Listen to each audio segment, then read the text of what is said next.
Do you know someone in Kinyarwanda? Of course, I know something. Can you say it? Koabishimiye murakoze. Say again. Koabishimiye murakoze. Thank you so much. My name is Lois Chingandu. I'm from Zimbabwe. I'm the director of For SAFAIDS. So, what are you doing here? I'm attending the international conference on family planning, but we are also having a side event on unsafe abortion.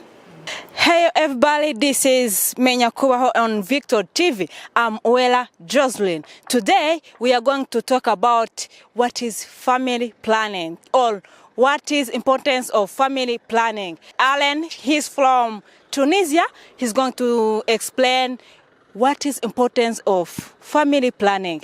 Let's invite him here. Welcome to Victor TV. Thank you. Yeah. So introduce yourself. My name is Ala Waslati and I'm from Tunisia. I'm currently living in New York in the United States, and I work on human rights and women's rights, more specifically women's health and well-being. Yeah, first of all, what is family planning?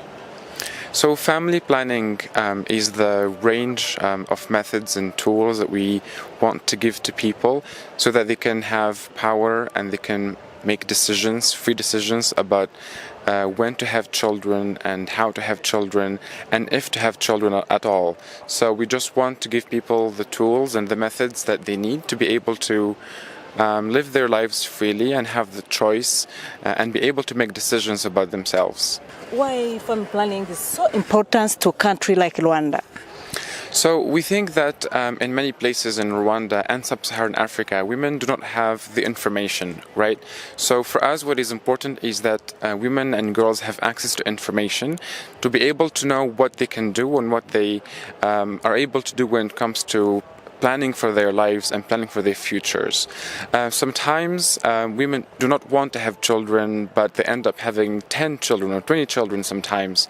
So we just want to be able to give the women choices and the freedom of choice to be able to make decisions about their lives, to know when to have children. And sometimes if they don't want to have children, then they have to have the methods to avoid that, right? So it's a matter of empowering them and making them able to work harder and be able to achieve greater results in their daily lives, basically. So this event is taking place here at the Convention Center from the 12th to the 15th of November. So at the end of this week it will close, but then it won't be the end of this conference. It's going to spread all over the world, and we're going to have to see the results and the real outcomes of this conference in Rwanda and elsewhere. Some people in Rwanda think to birth many children is like a blessing from God. What do you think about it? We think that when parents want to have children, they should be able to have children. That's their right. But sometimes parents have children, but they don't have the means to support them, you know? Sometimes in villages, for example, a woman or a mother can have up to 15 children, but then she can't send them to school, or she can't give them health care because there are so many, and because the resources and the income is very limited. So we just want to make sure that when a mother gives children, she wants to have children, and she knows that she can sustain their lives, and she knows that she can support them and empower them to become real productive elements in society. So we just want to give them the choice and to give them information to be able to know for sure if and how they want to have children. And if they want to have children, then we will support them as well. Yeah, that's nice. Many people in village, they don't understand about family planning. Do you plan to go in a village? That's a very good question.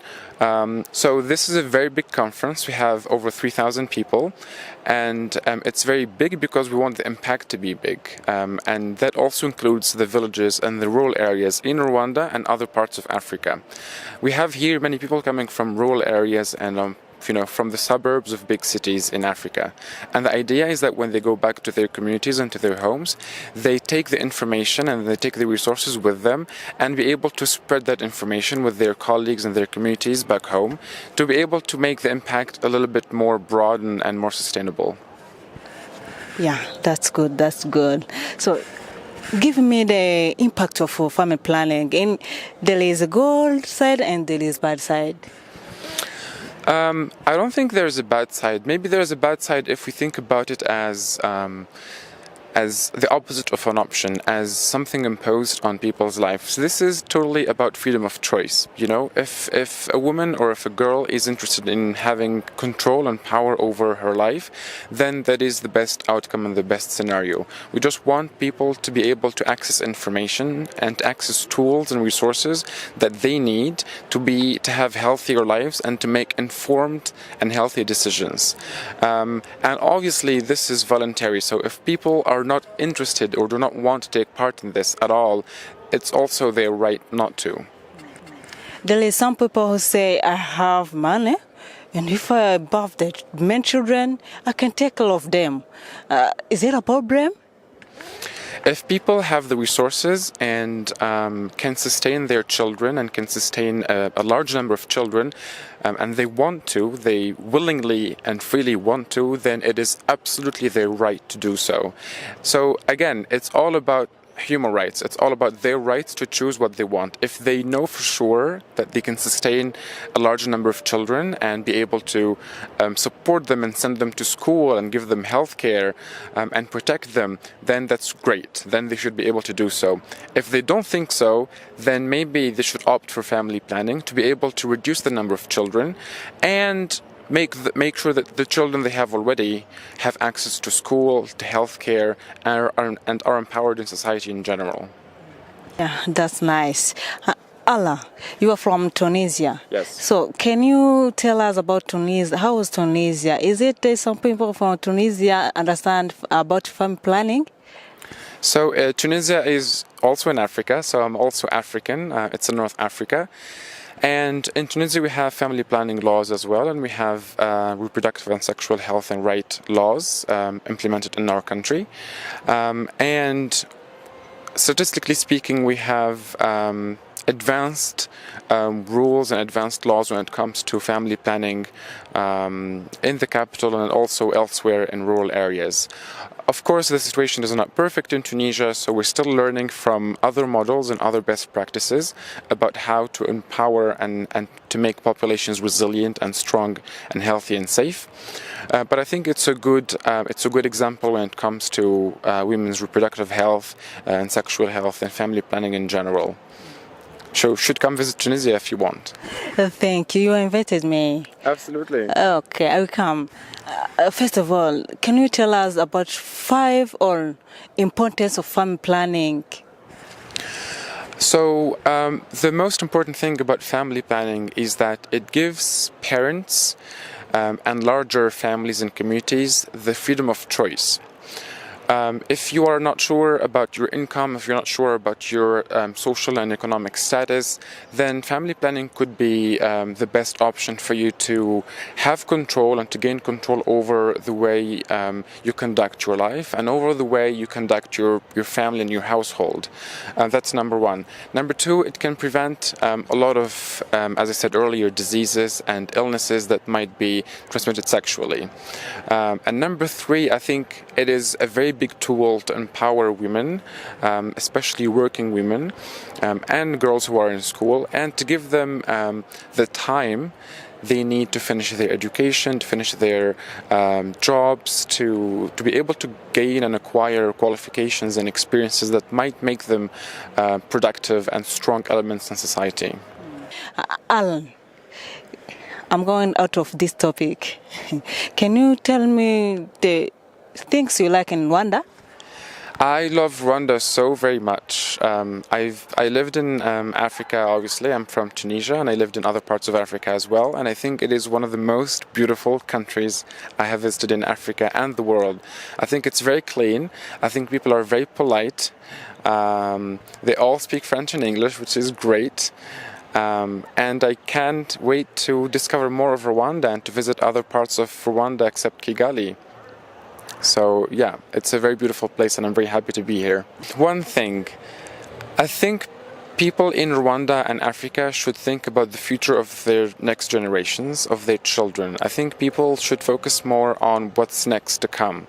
When we have children, I think we should think about their future, about their education, about their employment, about how to make them strong and supported elements in society so they can make their countries great and so they can make their communities safer and stronger. And Rwanda is a very good example because Rwanda has some of the most advanced laws when it comes to women's rights and human rights in general and environmental protection as well. So to follow the lead of Rwanda is a great thing to do, but also to work harder to make sure that our countries are better in the future and that our next generations live better lives than the ones we have now. Thank you so much. Thank you too. Do you know someone in Kinyarwanda? Of course, I know something. Can you say it? Koabishimie morokoze. Say again. Koabishimie morokoze. Thank you so much. We didn't know who was funding what, and sometimes we saw overlaps that we and other donors were funding almost the same things in the same countries. So we needed to be much more open and really get a better picture who is funding what and who is implementing what. So within these areas, as I said, we identified some big ideas. And just to give you a flavor, because I think this is also what we will be talking about here today. So under services, for example, we said that one big idea is to increase access to early quality medical abortion, combi pack, and continuum of care. That was one. Another one was increased access to safe abortion in humanitarian settings. Pia did indicate that the policy and legal environment is one of the 6 essentials. Can you please share with us what these challenges are? Thank you. Yeah, thank you. Thank you, Madam. Thank you for inviting IPPF to participate on this very interesting dialogue. I'm going to twist a bit on that question and maybe to start share with you a short story actually. Back 16 years ago almost, I was working, I'm from DRC, so I was working in the eastern part of DRC in an hospital, and we received a young lady who was 16 years old. And then she arrived at the hospital, and she was having what we call in medicine bowel obstructions. And that bowel obstructions actually led into her having almost a septicemia, and we had to do surgeries because that's how you usually treat those kind of things.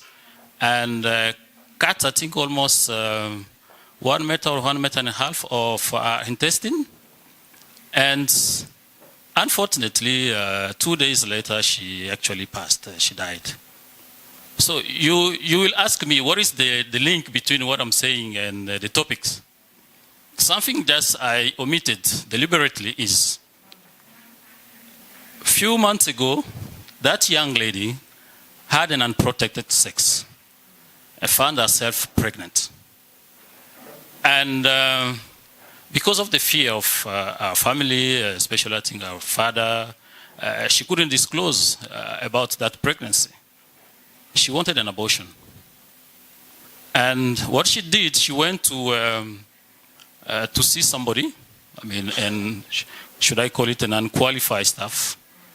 And she had the abortion. That guy actually did a curettage at that time. But unfortunately, while doing that curettage, she perfored the uterus. She was having a lot of pain. It's a real story. I'm not creating that story. It's something that myself I saw when I was practicing. Hey, F. Bali, this is Sean, Know How to Live. You are welcome on Victor TV. Thank you. So, introduce yourself. My name is Lois Chingandu. I'm from Zimbabwe. I'm the director of SAFAIDS. So, what are you doing here?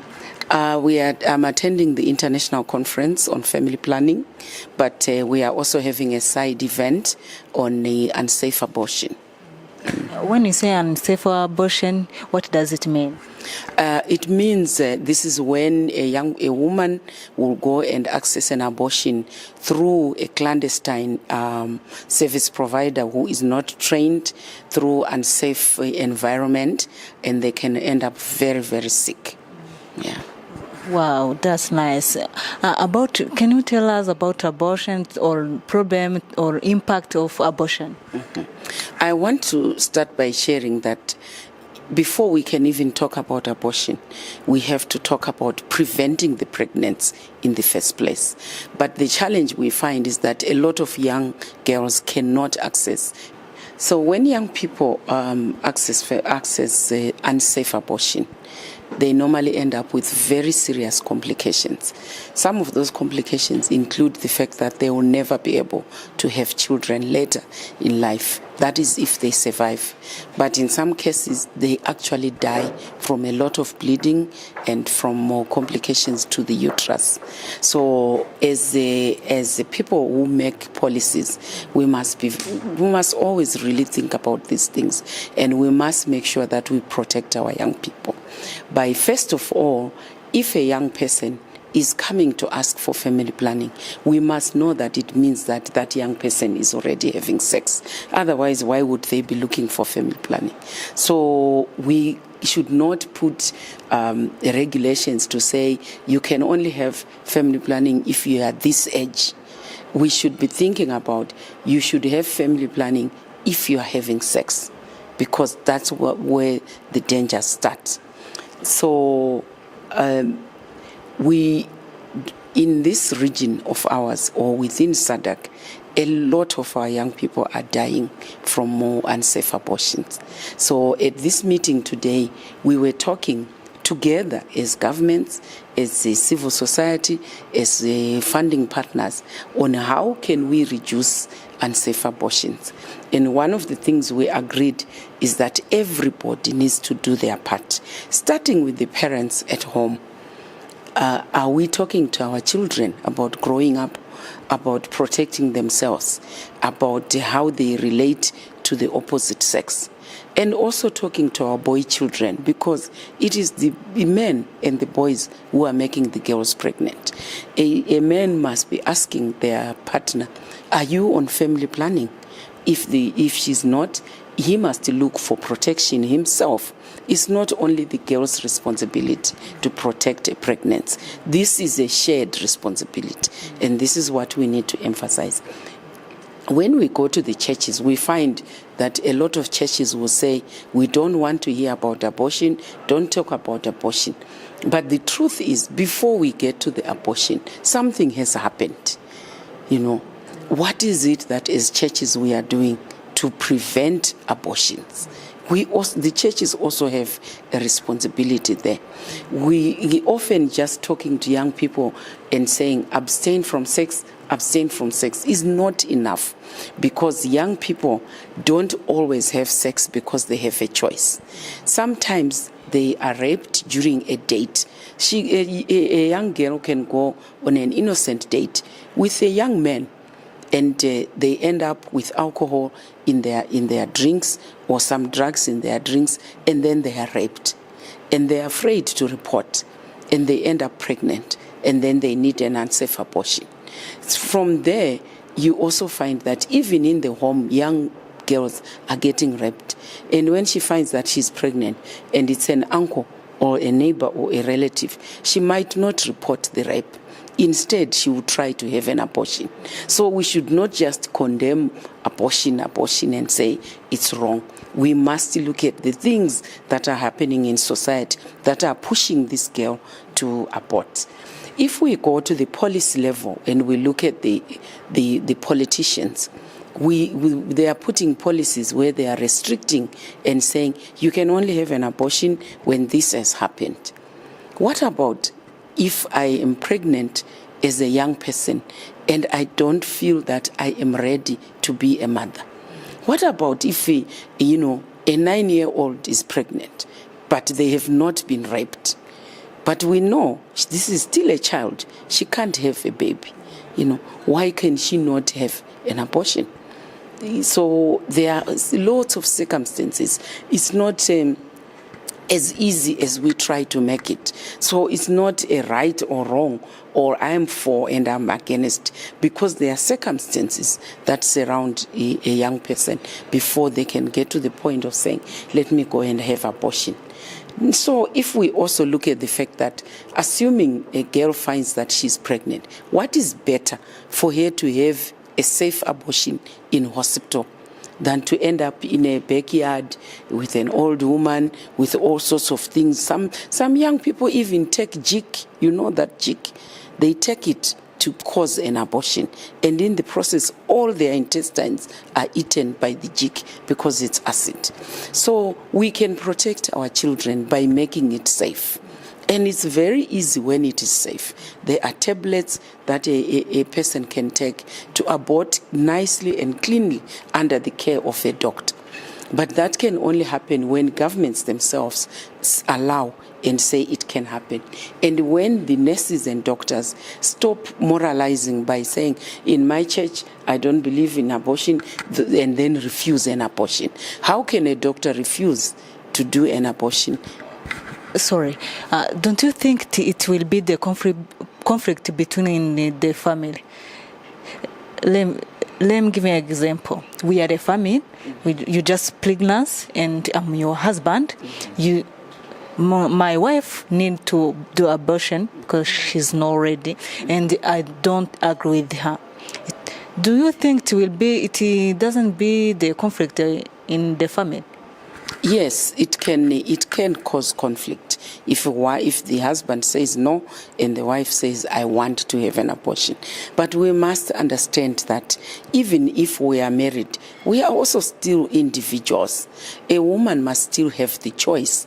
At the end of the day, I can listen to what the man is saying, but at the end of the day, this is her body. You know, by marrying her, you don't own her. She has not stopped being Joyce or Jane. She's still Joyce and Jane, and she must be allowed to make certain decisions by herself. Women are also adults. They are not children. Why do we think everything that they must do must be given permission by somebody? It is wrong.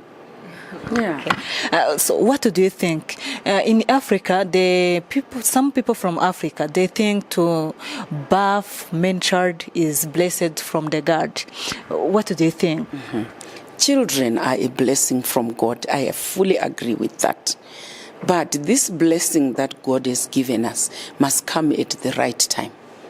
And so if even family planning doesn't say don't have children, it just says have children when you are ready, when you want to have them. And it will also support you to space your children so that every child that you have has enough time to enjoy the mother, to enjoy the father, and to be treated like a child. I have seen people walking around with 4 little children and another one on the back. And that one who is walking and is tiny is crying because their feet are not strong enough. And also the mother who is giving birth, she must have time to recover. You know, when you have a baby, you lose a lot of blood. The body is tired. It must get time to recover again before you have the next pregnancy. That is what family planning is saying. It's saying we give you time to rest and then have your baby, time to rest, then have your baby. But when you get to 35 years, you must have finished having your babies. If you continue to have babies at 40 years, 45 years, there are problems there because you are growing too old now. So abortion, is it illegal in your country? In my country, abortion is allowed only when you have been raped and when the mother is very sick. So if a mother is pregnant and she gets high blood pressure and she's at the risk of dying, then yes, the government will say you can have an abortion. But that process is so long that if you are raped today and you go and report, you must go to court and the court must say, yes, you can have an abortion. When you have the permission from court, then you must find the doctor who wants to do the abortion. So you can go to a hospital and the doctor you might be told, the doctor is not here, come next week. Doctor is not here, come next week. It's hard. Yes, and sometimes once you go to 3 months, you can't have the abortion. So we have women who have delivered babies from rape, because the system is very long and makes it difficult. Yeah.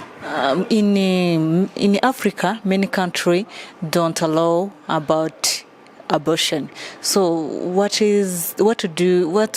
you think, and what is your advice for many countries? Yeah.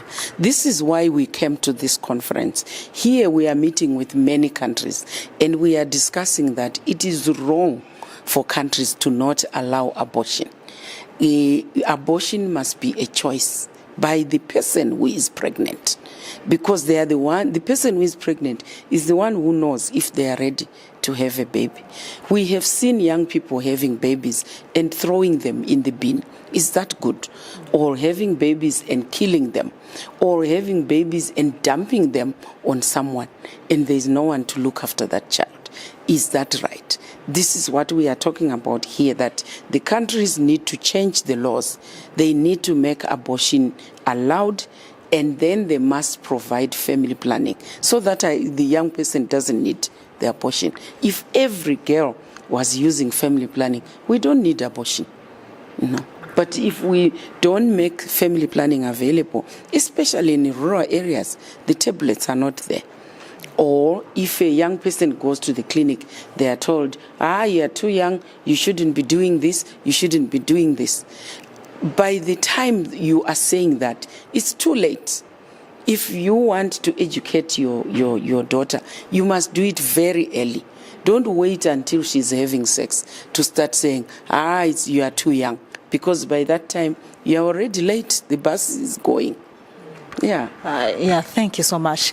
Can you give us some people who watches our TV? This is show Know How to Live on Victor TV.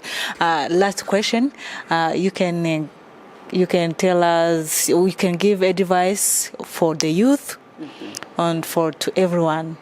Yeah, and take some word about family planning.